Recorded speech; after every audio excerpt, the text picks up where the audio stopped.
Bueno, buenas tardes a todos. Para hoy tenemos una invitación bien interesante y es que vamos a estar hablando, denme un segundo, configuro el tema del live.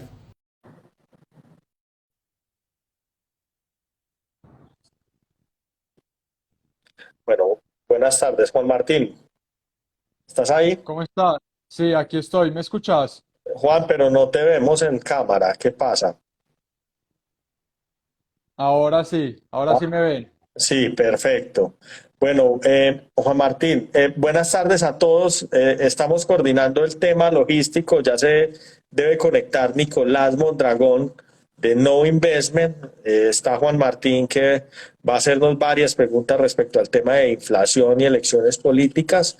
Y estamos también arrancando transmisión por YouTube. Entonces les voy a pedir un segundo mientras nos conecta aquí Juan Martín con YouTube. Juan, ya hay varias personas en espera en YouTube para que lo lancemos en vivo, por favor. Bueno, ahora sí estamos en todas las redes. Muy buenas tardes a todos. Mi nombre es Lucas Gómez, soy el gerente de Trazos Urbanos. El día de hoy me acompaña Juan Martín López del equipo de mercadeo que nos viene apoyando con todo el tema logístico para poderles traer esta transmisión en vivo en Instagram y en YouTube. Estamos esperando a Nicolás Mondragón de No Investment, que también no, nos va a acompañar en esta transmisión. Lo que pasa es que no lo veo conectándose ni a YouTube ni a la otra plataforma. Le estoy escribiendo acá un mensaje para ver si arrancamos. Eh, Juan, ¿cuál es el tema de hoy? ¿De qué vamos a hablar? Para que pongamos a la Vamos, gente y arranquemos con la conversación, por favor. vamos a hablar por qué es importante conocer la inflación y el panorama político que se está viviendo actualmente en Colombia. Listo. Esta charla que vamos a llevar a cabo el día de hoy es una charla corta, es una charla aproximadamente 20, 30 minutos. Eh, Juan, yo quiero arrancar por una introducción y es, yo soy economista, especialista en finanzas y mis grandes pasiones vienen en el tema de emprendimiento y en el tema de los bienes raíces. Soy eh, Juan, entiendo que tienes problemas con el sonido para que por favor lo soluciones. Eh, Ok. Desde que estoy en el mundo del emprendimiento y de las empresas, hay algo que creo que es muy claro y es el tema de que vivimos en un mundo que es muy volátil, donde existe muchísima incertidumbre, donde no hay certeza de absolutamente nada y yo creo que esas tres características de alguna manera resumen lo que ha pasado en los últimos años en todo el panorama económico y si uno mira hacia atrás realmente se da cuenta que es una constante que ha estado permanente en el tiempo. El 2020 fue un año de pandemia, después del 2020 pues, empieza el proceso de recuperación, pero el proceso de recuperación se ve trancado por eh, por situaciones eh, situaciones como la cadena de suministro, luego la guerra de Ucrania, problemas de inflación a nivel global y lo último que nos pasa tiene que ver con el panorama político y las elecciones presidenciales en Colombia. Eh, el día de hoy vamos a hablar de dos de los factores que más afectan en este momento, eh, que realmente son la inflación y el tema de las elecciones. Eh, Vamos, Juan Martín trae unas preguntas preparadas, pero también los vamos a invitar a participar y al final vamos a permitir que hagan preguntas ustedes. Creo, pues, estamos en dos plataformas distintas, estamos en Instagram y estamos en YouTube. Veo que las personas que están en YouTube están teniendo problemas con el audio. Si quieren, pueden entrar a mi usuario en Instagram Ahí estoy en vivo, es Lucas Gómez Cuartas, de pronto por ese lado nos escuchan mejor. Eh, para las personas que estén teniendo problemas. Si el sonido está bien, pues se pueden quedar ahí tranquilamente. Juan, arranquemos con las preguntas, por favor.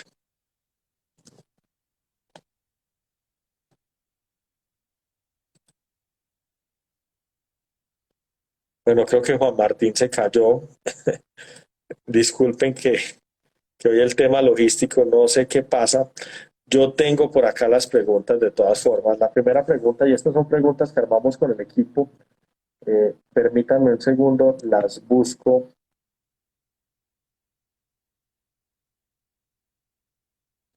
Denme un segundo que todo está quedando. Y esto pasa cuando hacemos cosas en vivo.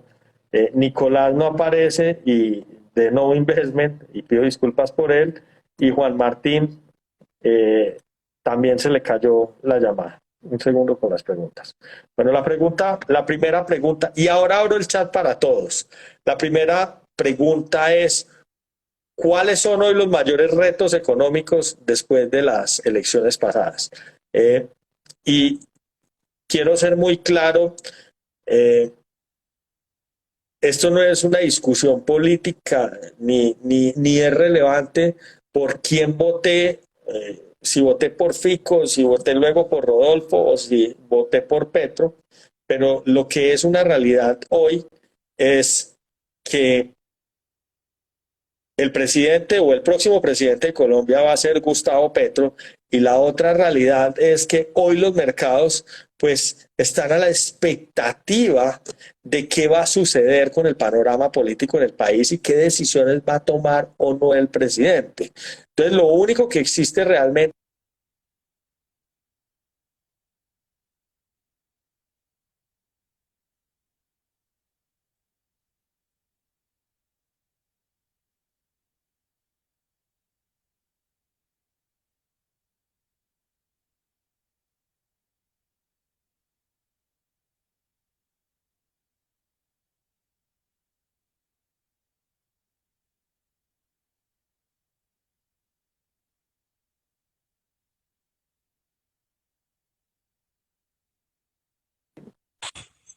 Juan, ahí volviste y permítanme que ahí ya llega Nicolás.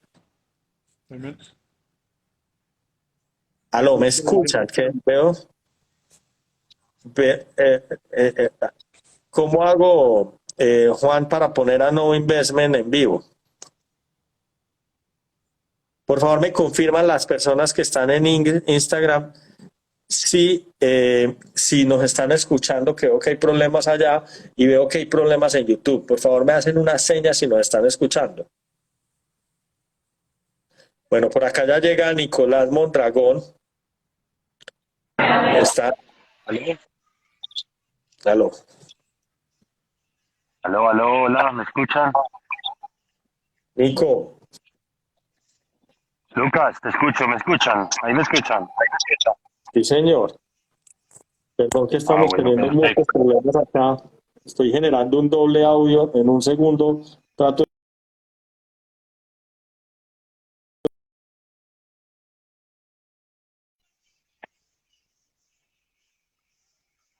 Sí, yo te escucho. Te escuchamos perfecto. Denme un segundo que no me está cogiendo por los parlantes.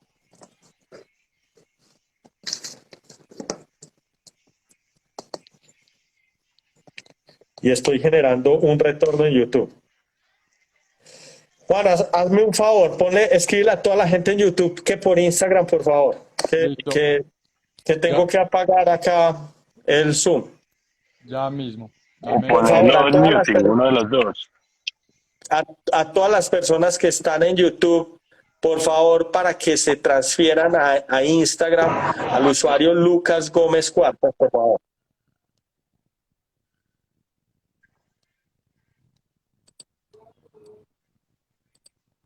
Bueno, Nico, buenas ¿A mí me tardes, ¿cómo escuchan estás? bien? Sí, señor, se te escucha Ah, bueno, perfecto. perfecto.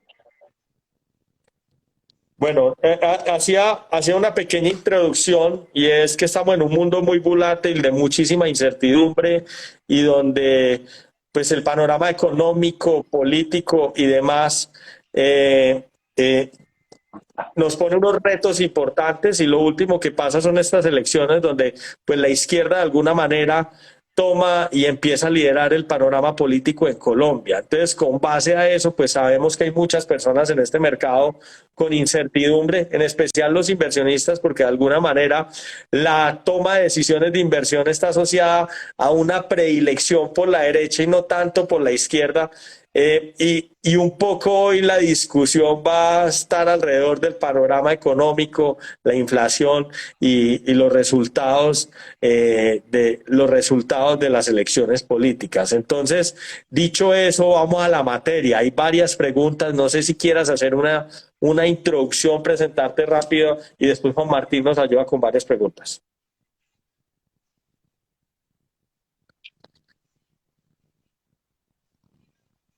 ¿Me escuchan? Yo te escucho perfecto. Nico, ¿tú me escuchas? Sí, yo te escucho, sin problema. Bueno, no sé. Me gustaría que te presentaras, hicieras una pequeña introducción de lo que estás viendo, cómo sientes las cosas, y Juan Martín de ahí en adelante arranca y nos hace preguntas. Perfecto, si quieren entonces arranco. Mi nombre es Nicolás Mondragón, para los que no nos conocen, tenemos una compañía que se llama No Investment, No de conocimiento, Investment de inversión, y lo que hacemos básicamente es la estructuración y comercialización de proyectos en propiedad raíz. Nos enfocamos, desempeñamos mucho en temas hoteleros, en temas de vivienda y en temas logísticos. En ese orden de ideas, creemos o seguimos creyendo que la propiedad raíz es uno de los principales pilares de inversión de un portafolio diversificado, toda vez que la propiedad raíz tiene bastantes características que lo hacen una buena alternativa de diversificación. La propiedad raíz siempre será uno de los principales eh, componentes o protectores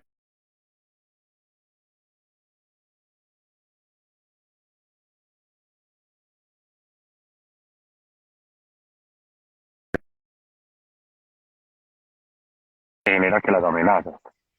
Y ya con esto, pues si quieres le doy palabra, no sé, a Lucas o como lo quieran moderar de ahora en adelante. Juan Martín. Li- Martín, Listo, les voy a hacer la primera pregunta. Por favor, me confirmen que me están escuchando bien. sí, Perfecto. perfecto. Excelente. Entonces, viendo todo el panorama, la primera pregunta dice, ¿cuáles son los mayores retos económicos luego de las elecciones pasadas? Nico, dale.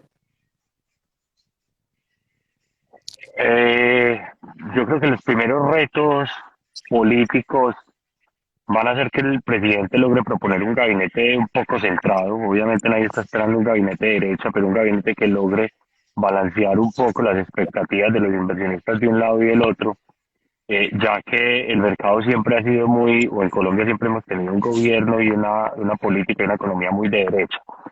Entonces yo creo que el primer reto político del presidente es nombrar precisamente un ministro de Hacienda que le dé tranquilidad al mercado, que le dé tranquilidad a la economía.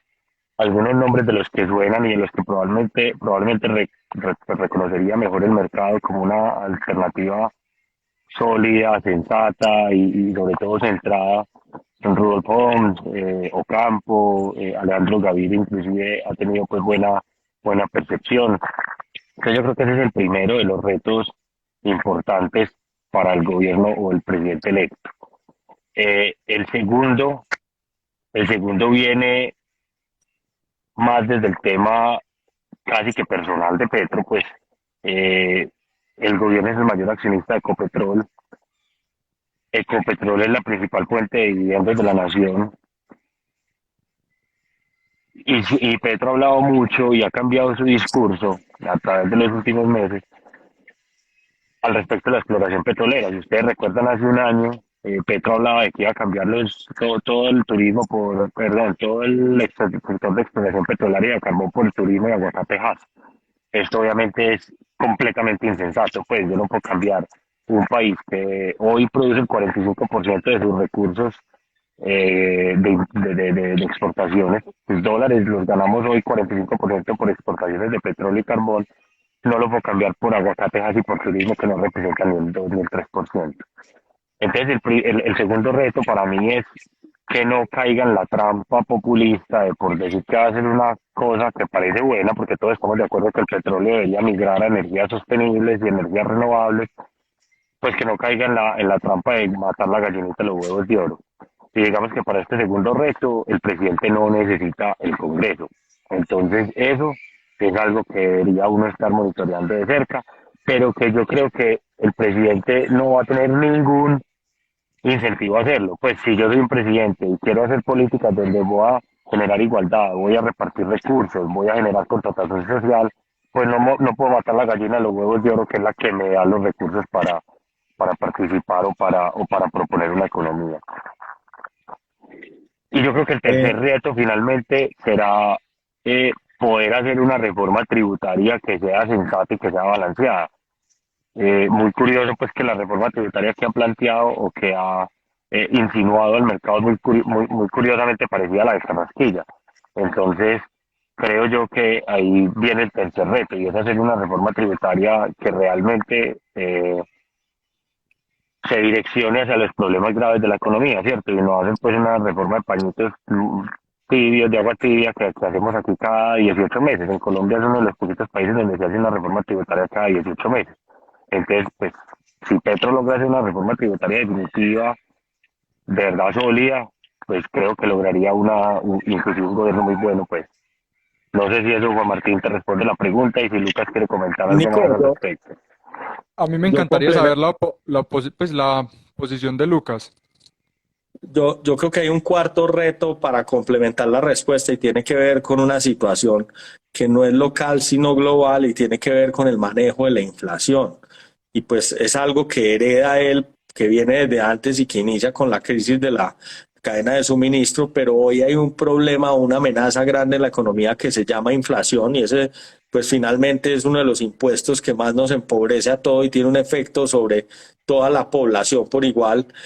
Yo creo que hay un reto importante. Respecto a los temas que Nico hablaba, pues yo tengo que aceptar, a mí el domingo fue un día que me dio como una especie de depresión, fue uno de esos días que me tuve que ir a dormir temprano del dolor de cabeza cuando vi los resultados de las elecciones. Pero digamos que en la medida que pasan los días, pues me he tranquilizado porque pues, realmente hay cosas sobre las que uno tiene control y otras sobre las que no. Sobre quién es el presidente, yo no tengo control. Y de ahí en adelante lo que yo opino es, pues cada uno es responsable de su futuro y en ese sentido, pues no a estresar por las cosas sobre las que tengo control o no.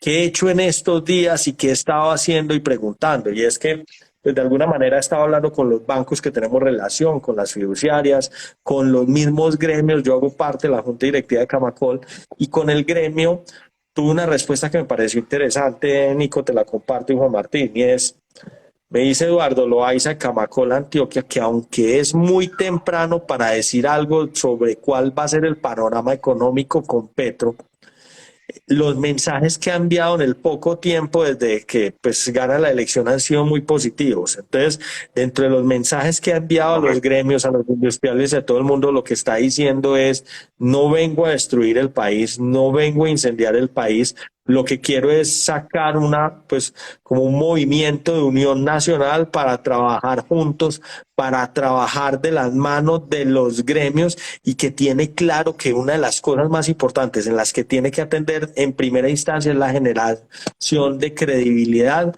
y de tranquilidad en los mercados. Entonces, que una de las decisiones más importantes que tiene que revisar ahora claramente es la del ministro de Hacienda y que el mensaje que quiere dar es un mensaje de tranquilidad, que está en favor de la economía y del apoyo de capital y lo que quiere es pues algo de equidad y demás. Entonces creo que en general hay un mensaje positivo en ese tema.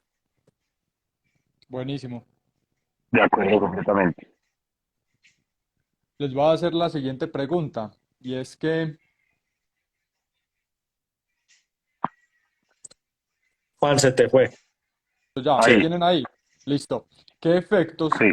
tienen la subida de las tasas de interés en los bienes raíces? Empecemos por Lucas. Pues realmente hoy el tema de tasas de interés, pues y quiero poner como en contexto, el Banco de la República hoy en Colombia es un Banco de la República que es independiente y que tiene un único objetivo y es cuidar la inflación. No funciona como bancos centrales como los de Estados Unidos que pueden tener varios objetivos. El Banco Central Americano, por ejemplo, tiene dos objetivos, que es el control de la inflación y es el control del empleo. Eh, Cuando uno tiene dos objetivos es más difícil de manejar el tema. Acá para Banco de la República, como hay un único objetivo que es control de la inflación y la herramienta que tiene es tasa de interés, va a luchar por volver a llevar la inflación a los niveles adecuados de la economía, que creo que están alrededor, Nico, y no recuerdo, pero entre el 3 y el 4% de inflación. Hoy estamos alrededor de inflaciones del 9%. Entonces, Correcto. hoy va a haber un actuar del Banco de la República que va a ser una ortodoxo y que va a ser claro y que va a seguir aumentando las tasas de interés hasta que logre controlar la inflación. Eso tiene un efecto que es negativo en los bienes raíces en el sentido que la cuota de los créditos hipotecarios o de los créditos para compra de vivienda van a estar cada vez más costosos y de alguna manera van a disminuir la demanda que existe en el mercado. En la medida que la cuota del crédito sea mayor, el poder adquisitivo de los clientes es menor y en ese sentido puede haber una leve desaceleración en el sector de los bienes raíces. Eh, Ahora, dicho eso, sí se van a dar unos incrementos graduales de las tasas de las tasas de interés, pero aunque no estamos en los niveles históricos más bajos de tasa de interés, sí estamos en niveles históricamente bajos para el panorama de tasas de interés que hemos tenido en Colombia. Entonces, siguen existiendo oportunidades interesantes de financiación en Colombia y no son las tasas más bajas del mundo, pero siguen siendo tasas relativamente bajas para lo que ha sido el panorama histórico de Colombia. Ahora, esta no es una economía muy endeudada. Cuando uno mira los datos de cuánta gente tiene crédito hipotecario y demás, no son porcentajes muy altos. Y de ahí sí quiero dejar un punto muy importante y perdón que me extienda, y es que una de las conversaciones que uno oye mucho en redes es que hay burbuja inmobiliaria en Colombia y no existe señal alguna y el desapalancamiento del sector financiero o el incremento de las tasas de interés no significan que en Colombia se va a dar un proceso acelerado de default en los pagos de los créditos y que va a estallar la burbuja y se va a venir abajo y se va a derrumbar la casa de naipes y va a caer todo el sector inmobiliario en Colombia. Dicho eso, y para terminar, creo que la situación en Estados Unidos es distinta porque la política monetaria en ese país fue mucho más agresiva y allá sí hay señales más claras de burbuja y de precios que han crecido de manera mucho más rápida que lo que ha pasado en Colombia. Nico, ¿alguna opinión? Yo quiero, sí, yo quiero complementar algo ahí que es muy importante con respecto a lo que menciona Lucas, y es el Banco de la República de Colombia tiene un objetivo y es controlar la inflación. El presidente electo, como todos los presidentes, por constitución tiene derecho a nombrar dos codirectores del Banco de la República, pero los podrá nombrar en 2025, que se acabe la, el mandato pues, o el periodo de la Junta. Entonces, veamos que hasta 2025, que son 2 años y medio, el banco va a continuar con la misma estructura de los codirectores que tiene hoy, que hasta ahora y en Latinoamérica han sido pues premiados y reconocidos como una política muy ortodoxa, donde el banco va a tratar de controlar la inflación en una primera medida y en una segunda medida los bancos, especialmente el colombiano, el brasilero y en menor medida el mexicano, empezaron a subir las tasas de interés antes que la Reserva Federal en Estados Unidos. Pero te estoy hablando de hace 6, 8, 9 meses.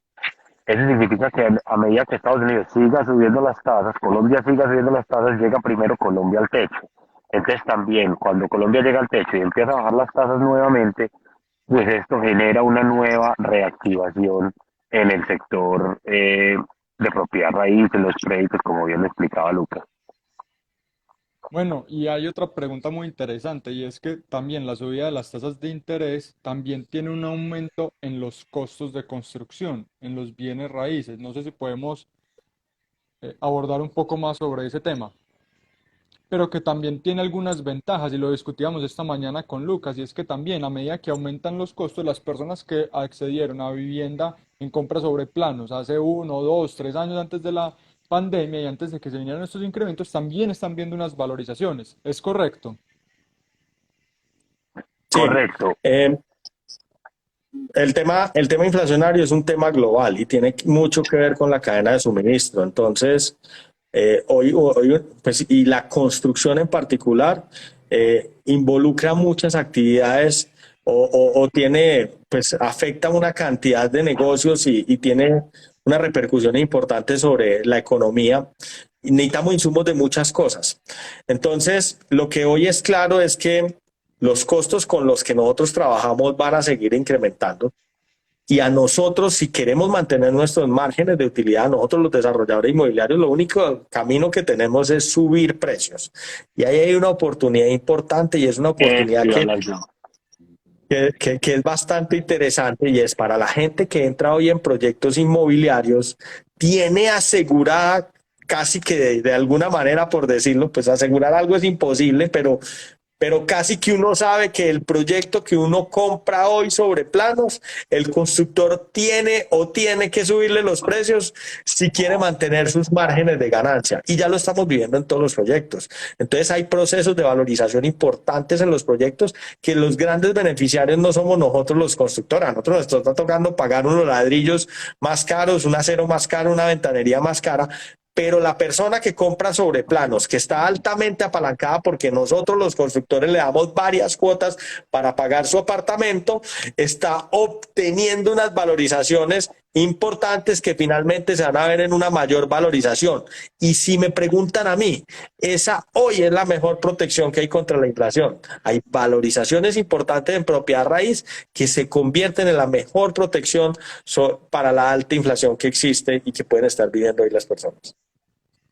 Yo quiero complementar ahí un poquito esa respuesta, Lucas, que pues estoy de acuerdo 100% contigo, y es que los proyectos que hoy existen, o la mayoría de los proyectos que hoy existen, están negociados con lotes hace unos meses, por no decir años, donde ya se han hecho algunas inversiones en lo que nosotros llamamos preoperativos, que son diseños, que son licencias, que son algunos estudios que están hechos preliminarmente.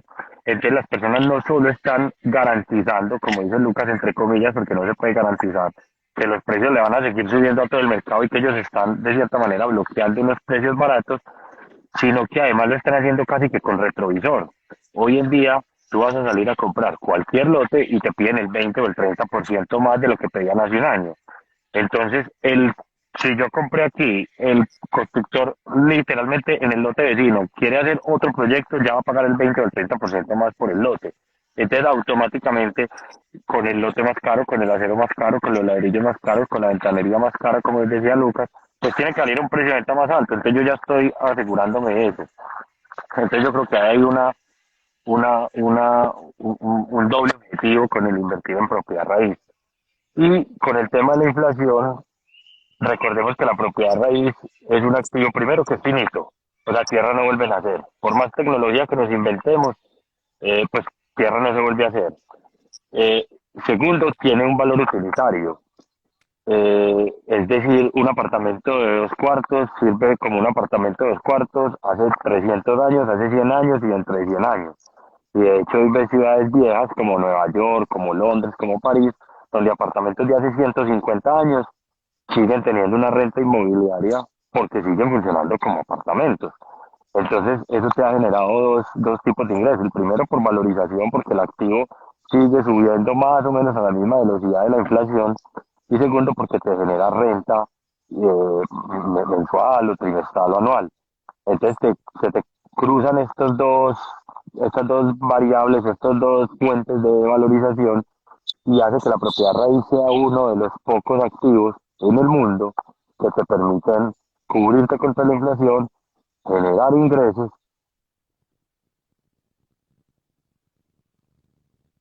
Se fue Nico, Las ¿verdad? tierras no vuelven a Se ser. fue, sí, yo, démosle 2 minutos, un minutico. Nico, Nico, se se te cortó la última parte. Ahí Lo volví ya. perdimos. Bueno, entonces, ya, ahora sí, te escuchamos. Entonces les decía que cumple eso. Lo primero es que cubre la inflación, lo segundo es que siempre un activo inmobiliario va a seguir generando renta, y lo tercero es que te da la garantía de que como tierra no vuelven a hacer, que tenés el título jurídico además en la mano, pues siempre vas a tener la garantía real sobre la tierra, o sobre el apartamento, o sobre el pedazo del hotel, o cualquier cosa, la habitación, etcétera. Perfecto. Buenísimo. Voy a avanzar entonces con la tercera pregunta. Y nos dice lo siguiente, y es, ¿qué se puede esperar del gobierno Petro, especialmente en el sector económico? Juan, yo creo que ya respondimos. Yo creo que yo quiero dejar ahí un mensaje y es que de esto hay demasiado debate. Entonces la gente dice, ya ganó Petro y en las redes sí que se calientan estos debates. Hay mucha gente que dice, ya nos convertimos en Cuba, ya somos Venezuela, llegó el comunismo a Colombia. Y la verdad es que eso no nos podemos acelerar.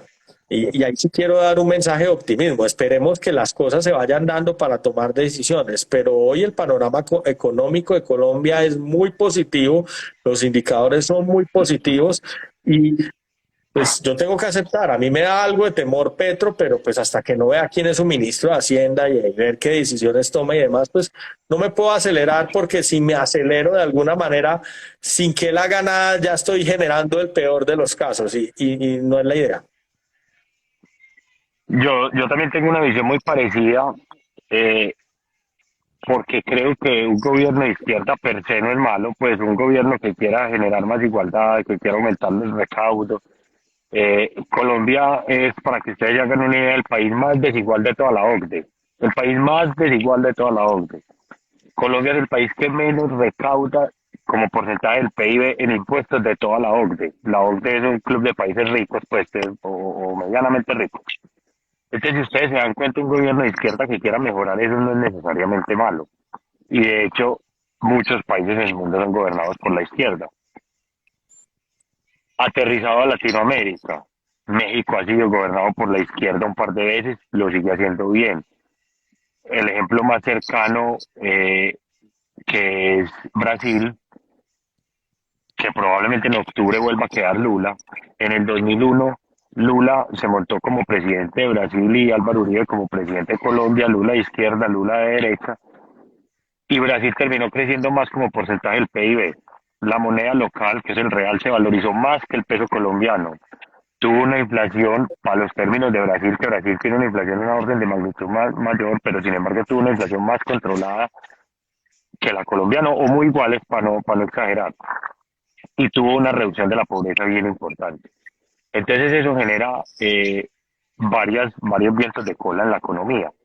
Ahora, uno de los retos económicos es que finalmente el presidente Petro no vaya a hacer una reforma, pues, tributaria, que se parece mucho a la de Carrasquilla. Antes yo no le veo la gravedad, me parece antes una reforma buena y me pareció sensata en su momento, pero que no vaya a ser una reforma al régimen de pensiones.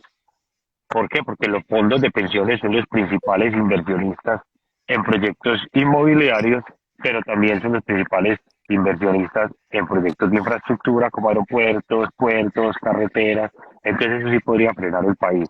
Pero desde que Petro no haga esa reforma pensional, donde acabe los fondos de pensiones, creo que vamos a tener, como Lucas dice, una economía disparada. Sí, yo creo que lo que no podemos es acelerarnos en la toma de decisiones y decir este es el fin del mundo y esperar a ver qué pasa. O sea, todos tenemos incertidumbre eh, y ese es el mundo en general, siempre hay incertidumbre, pero yo sí quiero dar una voz de aliento, hombre, sobrevivimos esa pandemia. Y hoy miramos hacia atrás y yo les digo, en el sector de los bienes raíces terminamos teniendo años récords en venta y el 2021 fue una locura. Yo creo que la actitud que hay que tener es una actitud positiva y de resiliencia y darle para adelante. En toda crisis hay oportunidades. Eh, y, y aquí quiero abrir un poco el debate con ustedes dos porque yo sí veo oportunidades y no sé qué opinión tengan ustedes, pero en el tema de bienes raíces hay oportunidades grandes en varios segmentos. Y y voy a hacer un supuesto que es feo, pero suponga que Petro sí es el peor presidente que va a existir en la historia de Colombia y suponga que viene con medidas extremas, pues nunca ojalá llegar a una situación como la de Cuba o la de Venezuela, pero suponga que sí fuera un tipo que de alguna manera va a afectar el estatus económico y demás, pues hay cosas donde uno dice que todavía existen oportunidades. Lo primero, yo creo que los segmentos de estrato medio bajos, pues aquí tenemos unas poblaciones fuertes, unas poblaciones grandes, donde la gente se seguirá casando, otros se divorciarán, otros tendrán hijos, pero hay proyectos de vida que continúan y que de alguna manera mantienen la economía en general. Es que cada vez que hay un matrimonio se crea un nuevo hogar y un nuevo hogar tiene una necesidad que es comprar una casa y luego quedan en embarazo, ya necesita un cuarto adicional y demás. Entonces creo que hay segmentos donde existe oportunidad. El otro segmento, Nico, y tú eres un duro en esto, tiene que ver con el segmento del turismo. Y creo que ahí hay oportunidades bastante grandes. Este país sigue en ganga. Este es un país que para el resto del mundo es muy barato. Es un país en el medio de un continente con un clima súper agradable, con una gente que atrae, con fenómenos culturales que son muy llamativos a nivel internacional. Y creo que ahí va a haber grandes oportunidades. No sé, Nico, ¿tú qué opinas de las oportunidades? ¿Cómo estás viendo el tema, pues en especial a lo que nos atañe, que es el tema de propiedad raíz? Coincido también, coincido en que la propiedad raíz, pues nuevamente y para no repetir, sigue siendo una de las mejores opciones de inversión siempre y nosotros pues en No Investment trabajamos con tres tipos de inversionistas, por así llamarlos. Uno son los fondos de inversión, otros son las fundaciones y por último son las familias o los family offices y en general el 50% más o menos de los activos líquidos de una familia están invertidos en propiedad raíz. Entonces nos debe hablar de que la propiedad raíz sí es efectiva como medio de inversión. Para mí el Nico, turismo, dale. te complemento un segundo, y es que cuando hablamos de propiedad raíz hablamos de activos refugios, son los que mejores se protegen ante las situaciones de crisis y los que mejor cuidan el patrimonio. Y eso es parte de Exacto, la teoría que le enseñan a uno en finanzas, en economía y en muchas otras cosas. exacto. Y entonces si yo voy y aterrizo eso un poco más, bueno, ahora, ¿en qué tipos de activos inmobiliarios yo voy a invertir? Y inclusive ahorita hacían la pregunta ahí alguno de los oyentes y decía, hombre, ¿qué pasa con el tema de lotes baldíos en suelos urbanos? Que le pueden subir los impuestos prediales. Entonces yo le diría, vea, si usted no sabe lo que está haciendo, porque es que antes comprar una tierra era muy fácil, uno iba a comprar una montaña y después la loteaba y le iba vendiendo y ganaba plata. Hoy en día tienes que tener en cuenta el POT, la norma de vida y altura, el POMCA, los registros ambientales, las retiros de vía, una cantidad de cosas que uno ni se imagina. Entonces si uno no sabe lo que está haciendo, comprar un lote baldío en zonas urbanas creo que no es la mejor inversión. Ahora, si te devuelves activos que sí tienen una demanda real, que tienen un uso real, es el turismo. Yo como inversión en el turismo siempre veré un generador de dólares. No se nos olvide que cuando un turista llega a un país, lo primero que tiene que hacer para poder gastar en el país es vender los dólares. O sea, yo tengo que llegar al hotel a vender los dólares para pagar el taxi, para comer en el restaurante, para tomarme un trago, para pagar el hotel. Entonces, eso siempre va a ser un poco de inversión extranjera indirecta. Cuando yo tengo un activo que indirectamente, porque el activo, el hotel o el apartamento Airbnb o como lo llames, es un activo que indirectamente me está generando dólares, yo mal que bien estoy dolarizado, porque es que mi activo es un activo generador de renta en dólares. Y esa es una de las cosas que la mayoría de la gente no entiende. Los precios de las noches en los hoteles, en los apartamentos Airbnb, que a pesar de que uno los paga en la moneda local, siempre están denominados en dólares.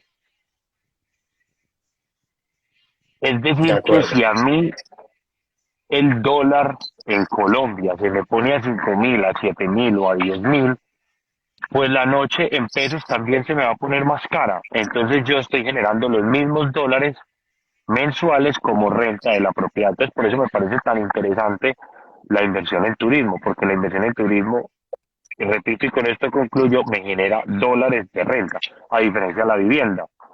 Cuando Juan Martín, Lucas o yo estamos viviendo en un apartamento alquilado y el dólar se pone a 10.000, el propietario no llega y me toca la puerta y me dice, oiga señor, qué pena, a partir de mañana el arriendo le vale el doble porque subió el dólar. Es imposible, pues empezamos porque es ilegal. Mientras que en la vivienda turística y en la hotelería no, porque las tarifas están denominadas en los motores de búsqueda a nivel mundial en dólares. Nico, esta mañana me puse como a evaluar porque, pues, y a mí siempre me gusta evaluar el peor escenario. Y entonces el peor escenario es pues un Petro haciendo locuras. ¿Y qué pasaría o qué puntos a favor veían el turismo? Y te voy a decir varios, ¿no? A ti y a todo el mundo. Y es, primero es que el turismo es un sector muy relevante, independiente, puede ser la economía que sea, es relevante porque genera divisas, y ya lo decías, y la generación de divisas para el intercambio global es muy importante para cualquier gobierno, izquierda o derecha. Lo segundo es que es un sector que depende principalmente, aunque hay una demanda interna, también depende mucho de la demanda externa. Y esa demanda externa, pues le vale huevo el gusto político o quién es el presidente en un país o en otro. Realmente dentro del pensamiento del turismo, del turista en general, no importa quién gobierna. Y esto lo ratifican los números y entonces hay estudios que plantean qué sucedió con el turismo en los diferentes países cuando estaba a la derecha o la izquierda y no se encuentran eh, cambios Diferencia. significativos de tarifa o de ocupación. Entonces, por ejemplo, en un país como Perú, donde tuvieron varios gobiernos de izquierda, el de Alan García, el de Ollanta Humala y demás, en esas épocas había tasas de crecimiento en el turismo superiores al 30%, que son indicadores muy, muy positivos. Y entonces ahí hay un argumento a favor del turismo. Lo otro es que es un sector descentralizado, intensivo en capital humano. Cualquiera que sea el presidente y su gusto, pues siempre va a premiar de alguna manera a estos sectores donde se genera empleo. No hay monopolios, aunque existen grandes cadenas, también hay mucha Correcto. hotelería independiente. Entonces, pues puede existir, pues no es como que la empresa de petróleos, o sea, no hay grandes figuras a la cual se le vaya a montar un gobierno de izquierda a decir que va a expropiar y demás.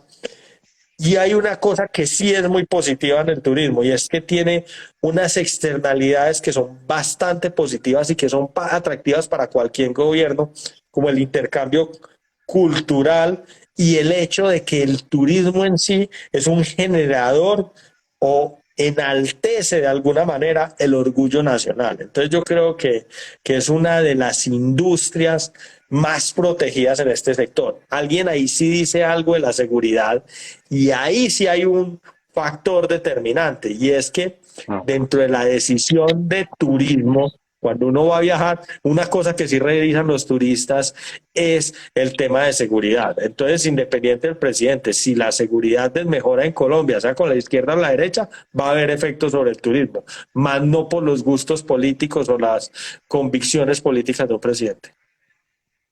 Así es. Sí, de hecho quiero comentar eso un poquito porque ahí lo vi también, lo de la seguridad, obviamente, pues cuando el país se llega a unos niveles de seguridad los que ya es imposible hacer turismo, pues no vamos a ningún país y ni a hacer ningún tipo de turismo. Pero eso va muy de mano o muy de la mano con la institucionalidad del país. ¿Cómo vemos nosotros las instituciones? Y yo creo que Lucas, pues esto lo hemos conversado, no en este momento, pero creo que es muy parecido. La institucionalidad de Colombia es muy fuerte. Colombia para gobernar necesita primero mayoría en el Congreso, que hoy ni Petro ni ningún partido la tiene. Segundo, tiene un Consejo de Estado que vigila el actuar del Poder Ejecutivo, es decir, de Petro. Segundo, tiene una corte, tercero, perdón, tiene una Corte Constitucional que ya está elegida, que ya está ejerciendo, que claramente tumbó la reelección y no piensa volver a aprobarla. Entonces eso da mucha seguridad. Y cuarto, pues tiene una rama militar que nunca le va a marchar a una persona que combatió contra ellos. Pues literalmente Petro les volvió bala a los comandantes y a los generales del ejército hoy. Entonces nunca le van a marchar pues o a permitirle perpetuar en el poder. Entonces eso me habla mucho de la seguridad y de cómo se puede poner la seguridad en el país.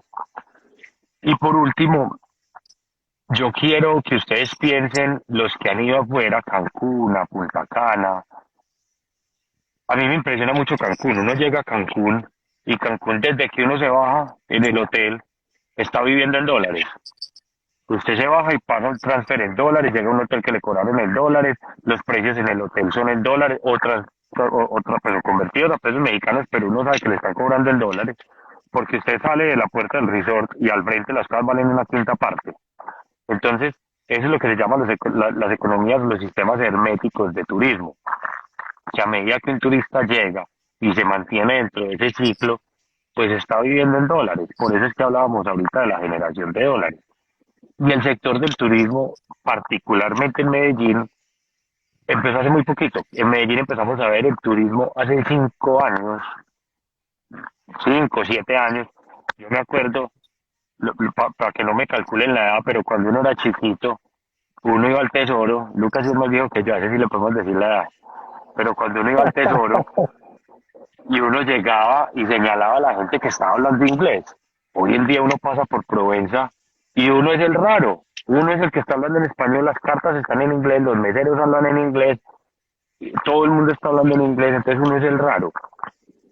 Y el turismo tiene un componente muy interesante y es que los primeros 2, 3, 4, 5 años llega el turismo chancletudo, el que viene en chancleta, el mochilero a tomar cerveza en la calle sin gastar mucho. De segundo empieza a llegar el turismo un poquito mejor.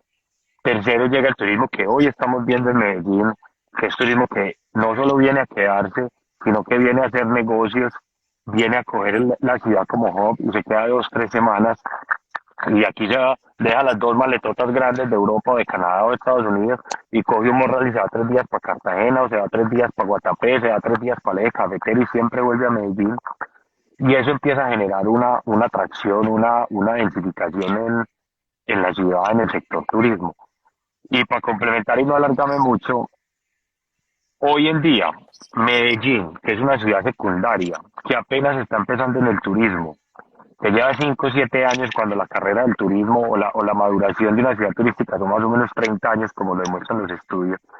Medellín hoy tiene, o por la cantidad de vuelos, para ponerlo de otra manera, por la cantidad de vuelos internacionales que tiene, por la cantidad de habitantes que tiene, por la cantidad de eventos y congresos que tiene en un año, Medellín podría tener entre el doble y el triple de las habitaciones hoteleras que hay hoy construidas. Entonces, si uno empieza a pensar en eso y dice, ok, yo tengo unos proyectos que estoy comprando con costos del año pasado, tengo unos proyectos que la competencia va a empezar a construir muchísimo más caros que los míos, tengo unos activos dolarizados porque indirectamente generan dólares y tengo un sector que todavía le hacen falta habitaciones. Cualquiera de ustedes que haya tenido un amigo que haya venido al concierto de Maluma, de Madonna, de J Balvin, de cualquiera que se le ocurra, de Karol G, sabe de qué le está hablando, pagando cuando una noche vale 400.000 pesos, terminaron pagando 1 millón de pesos por noche. Entonces yo creo que ahí tenemos una cantidad de factores que si ustedes me preguntan a mí, eso automáticamente es un fijazo. Pues yo tengo una cantidad de factores a favor que me dan a pensar que va a seguir siendo una buena inversión. Total, total. Así es. Señores, les propongo algo. Quedan como 10 minutos o 7 minutos. ¿Por qué no aprovechamos a leer preguntas de la gente? Juan Martín, explica, hay una casilla de preguntas para que pongan las preguntas ahí porque es difícil leer todo el chat. Si nos Voy a dejan preguntas explicar. ahí las podemos responder. Justo al lado de los comentarios les aparece una burbujita con un signo de interrogación. Si dan clic ahí, yo voy a recibir todas esas preguntas y voy a poder ir respondiendo una a una, porque hemos visto demasiadas. Voy a empezar a leerles. Klinkenhofer nos pregunta, de las propuestas que ha hecho Petro, ¿cuáles pueden afectar positivamente al sector inmobiliario?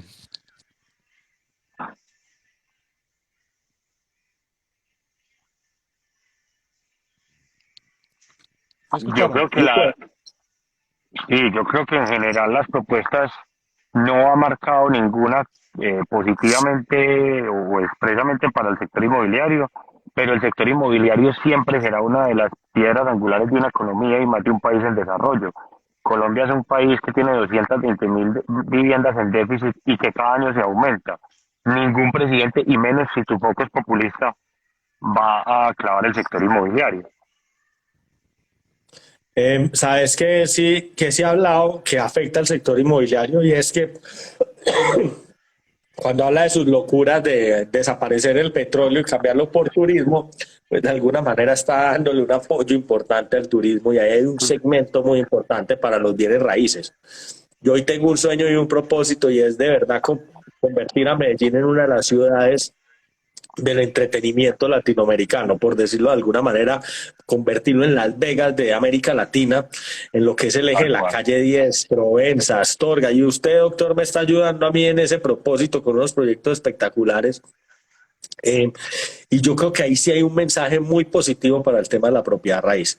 Por otro lado, ha hecho unas propuestas locas como el fomento de subsidios y autoconstrucción, que yo creo que esa no es la manera, porque es que si queremos un sector fuerte, necesitamos apoyar a las grandes empresas que son las que generan formalidad, que contratan toda una cadena de suministro y que de alguna manera hacen las cosas de manera rigurosa para que no se vuelvan a dar fenómenos como el de Space y otro tipo de fenómenos en ese sentido.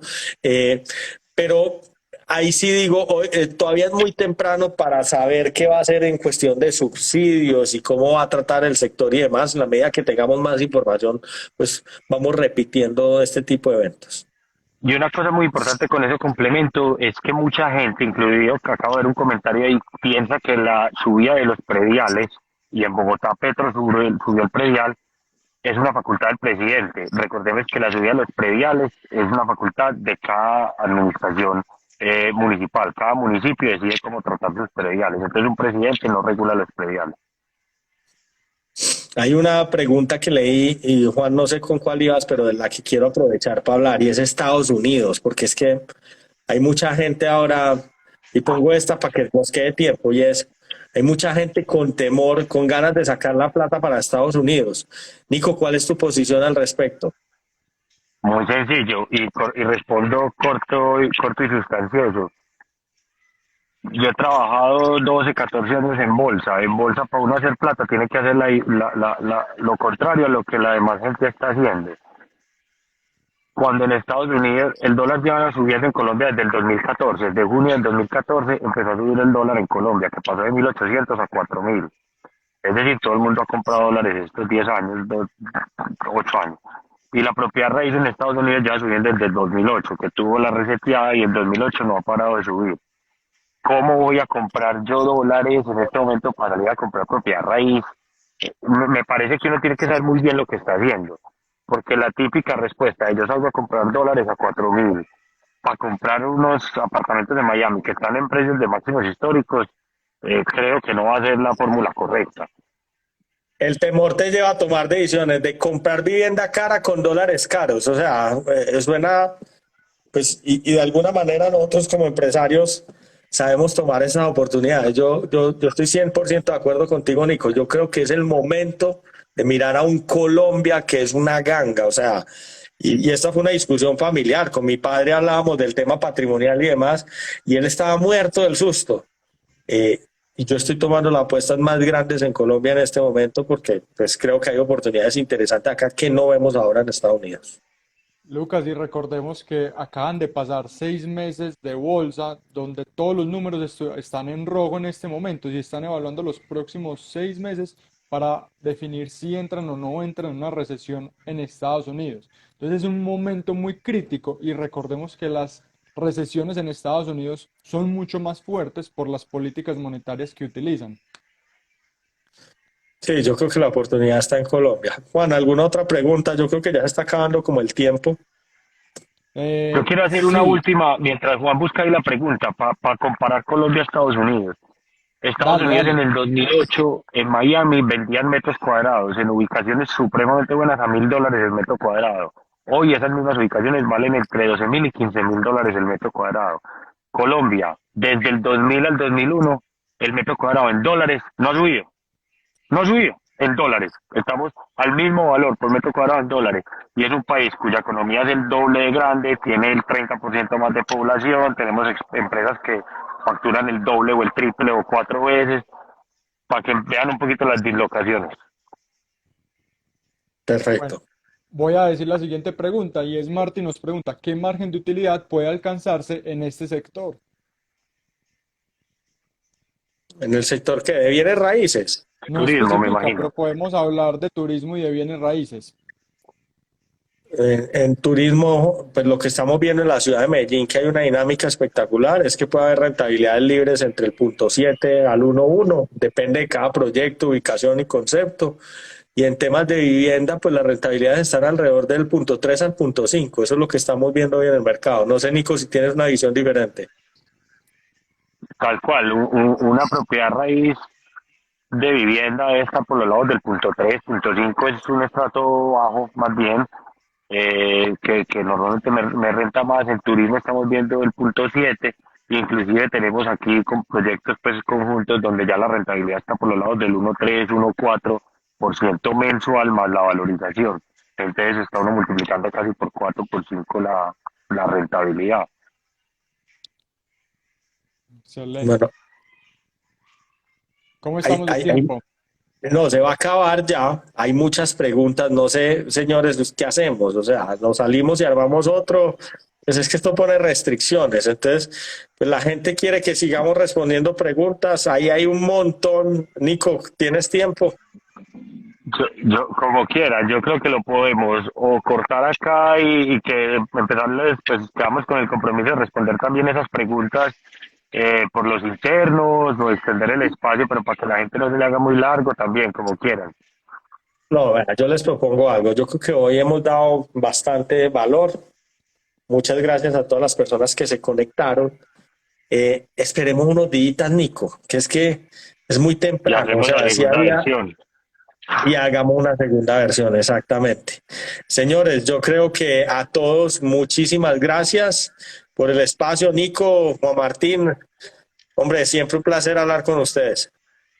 Juan Martín, mil gracias por moderarnos, Lucas. Y demasiado bueno, yo creo que lo que viene para Medellín es grande, qué bueno poder seguir haciendo estos espacios. Mil gracias por la invitación.